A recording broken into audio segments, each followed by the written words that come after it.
इतना कहते ही अचानक शिवानी की आंखों से 2 बूंद आंसू टपक कर महल की जमीन पर गिर जाते हैं। तभी अचानक चारों तरफ एक तेज रोशनी फैलती है। राजा वीरेंद्र अपने असली इंसानी रूप में वापस आ जाते हैं। नहीं, मैं उस मिट्टी की मूरत को नहीं छू सकती अगर वो श्रापित हुई तो। और अगर मैं भी उस श्राप के कारण मूर्ति बन गई तो क्या होगा? हाँ, बोलिए। ऐसा कुछ नहीं होगा, तू समझ नहीं रही है। ये तेरे जीवन का सबसे जरूरी हिस्सा है। तेरी जिंदगी इस अतीत के रहस्य से जुड़ी है। और रही बात मूर्ति बनने की, तो वो श्राप तुझे नहीं छू सकता। तभी शिवानी डरते हुए उस मिट्टी की मूर्ति के पास जाती है और जैसे ही वो मूर्ति को स्पर्श करती है, वैसे ही उसकी आंखों के सामने बरसों पुराना मंजर घूमने लगता है। सुबह का वक्त था। राजा वीरेंद्र घने जंगलों से होते हुए गुजर रहे थे कि तभी उन्हें एक बेहद ही खूबसूरत लकड़हारन तालाब के किनारे लकड़ी काटते हुए मिलती है। ये लकड़हारन कितनी खूबसूरत है। इसका सौंदर्य तो स्वर्ग की परियों को भी मात दे रहा है। मुझे इसे पहली नजर में देखते ही ये दिल में भा गई है। मुझे इसके पास जाकर अपने दिल की बात कहनी चाहिए। इतना कहकर राजा वीरेंद्र उस लकड़हारन के पास जाकर खड़े हो जाते हैं। क्या हो गया महाराज?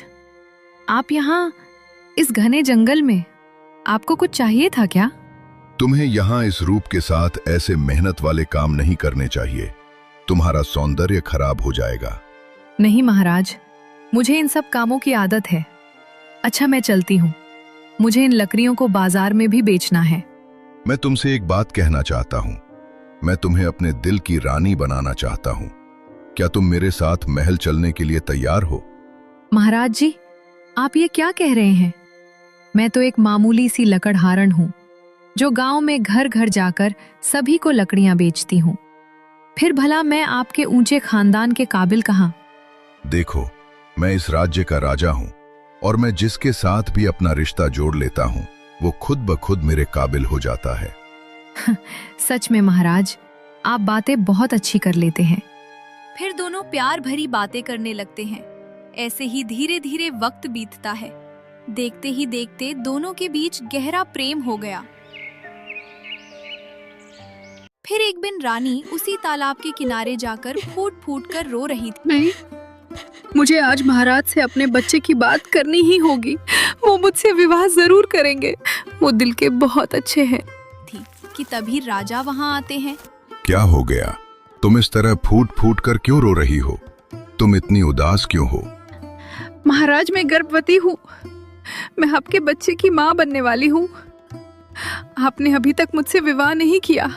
ये तुम कैसी बहकी बातें कर रही हो रानी? नहीं नहीं नहीं, मैं तुमसे किसी भी कीमत पर विवाह नहीं कर सकता। अरे, मैं तो पहले से ही विवाहित हूँ और कुछ ही दिनों में मेरी पत्नी से मेरी पुत्री भी इस दुनिया में आने वाली है।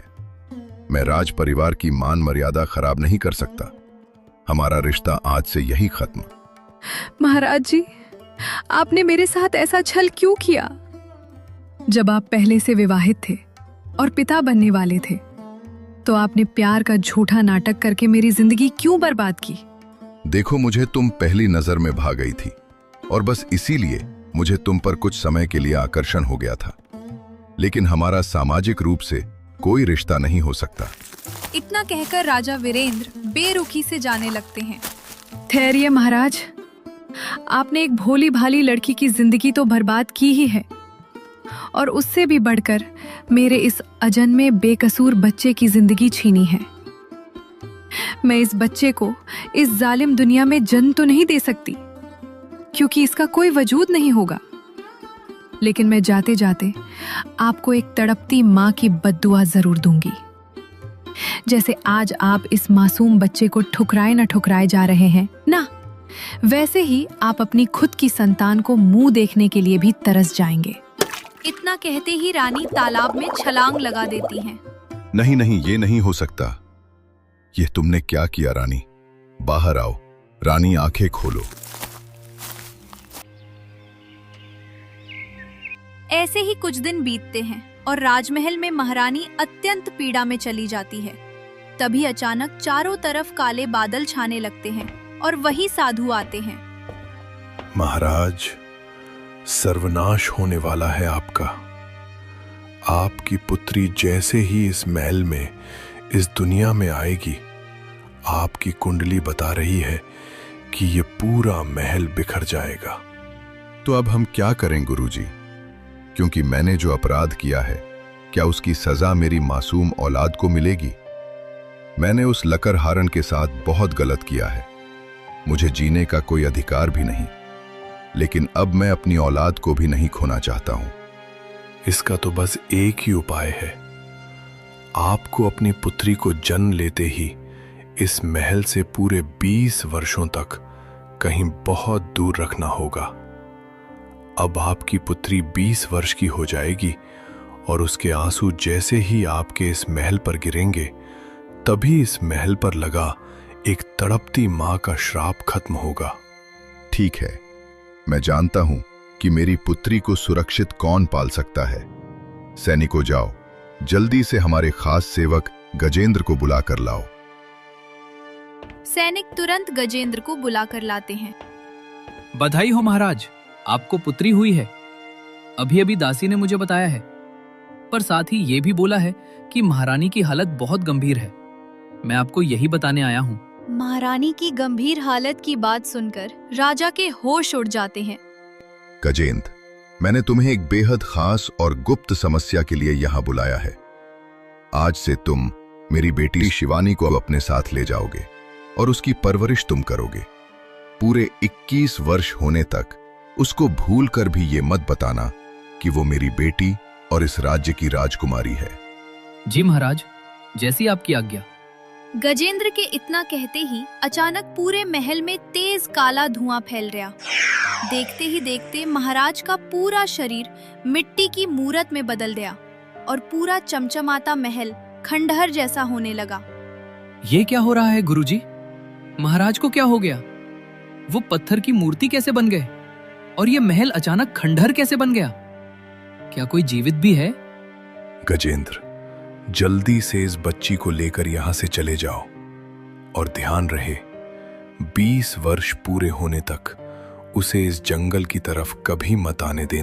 फिर गजेंद्र जल्दी से उस बच्ची को लेकर वहां से चला जाता है। और आज तुम पूरे 20 वर्ष की हो गई हो शिवानी। तुम्हें अपने पिता को इस मिट्टी के रूप से और इस हवेली को इस भयानक श्राप से मुक्त करना होगा, क्योंकि आज से पहले यहां जितने भी लोग आए, सब लालच में इस हवेली में कदम रखते थे और वे हमेशा के लिए यहां एक मिट्टी की मूरत की गिनती में बदल गए। नहीं, ये भी हो सकता। मैंने कभी सपने में नहीं सोचा था कि मेरे अस्तित्व का इतना बड़ा रहस्य है।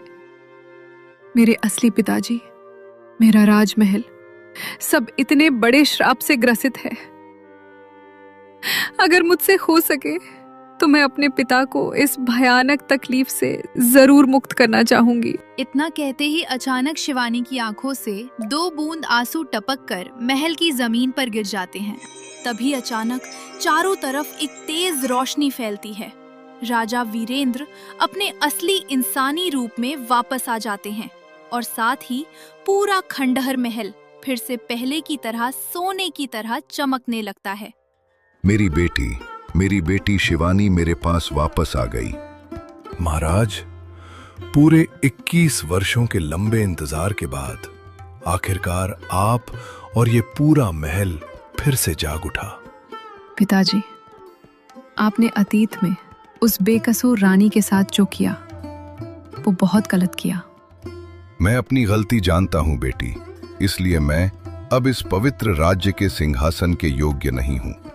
अब वक्त आ गया है कि मैं तुम्हें ये पूरा राज्य सौंपकर यहाँ से हमेशा के लिए दूर चला जाऊं। नहीं पिताजी, मैं हाल ही में अपने पहले वाले पिता को खो चुकी हूँ। अब मैं अपने असली पिता को नहीं खोना चाहती। नहीं बेटी, मैंने जो अपराध किया है उसकी सजा तो मुझे जरूर मिलनी चाहिए।